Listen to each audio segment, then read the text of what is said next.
6 hari kemudian, Yesus membawa Petrus, Yakobus, dan Yohanes saudaranya, dan bersama-sama dengan mereka ia naik ke sebuah gunung yang tinggi. Di situ mereka sendiri saja. Lalu Yesus berubah rupa di depan mata mereka. Wajahnya bercahaya seperti matahari, dan pakaiannya menjadi putih bersinar seperti terang.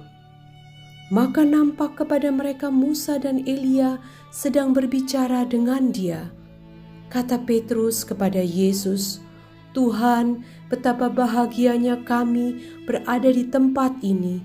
Jika Engkau mau, biarlah kudirikan di sini 3 kemah, 1 untuk Engkau, 1 untuk Musa, dan 1 untuk Elia." Dan tiba-tiba sedang ia berkata-kata, turunlah awan yang terang menaungi mereka, dan dari dalam awan itu terdengar suara yang berkata, "Inilah anak yang kukasihi, kepadanyalah aku berkenan, dengarkanlah dia." Mendengar itu tersungkurlah murid-muridnya, dan mereka sangat ketakutan. Lalu Yesus datang kepada mereka dan menyentuh mereka sambil berkata, "Berdirilah, jangan takut." Dan ketika mereka mengangkat kepala, mereka tidak melihat seorang pun kecuali Yesus seorang diri.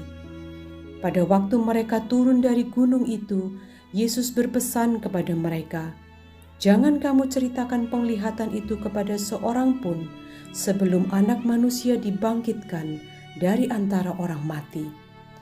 Lalu murid-muridnya bertanya kepadanya, "Kalau demikian, mengapa ahli-ahli Taurat berkata bahwa Elia harus datang dahulu?"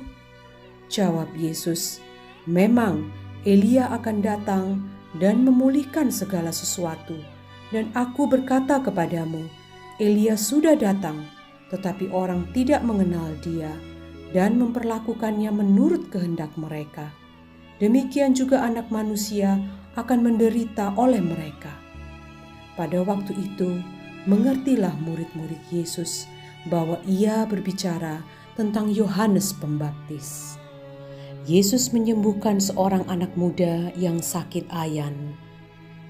Ketika Yesus dan murid-muridnya kembali kepada orang banyak itu, datanglah seorang mendapatkan Yesus dan menyembah, katanya, "Tuhan, kasihanilah anakku.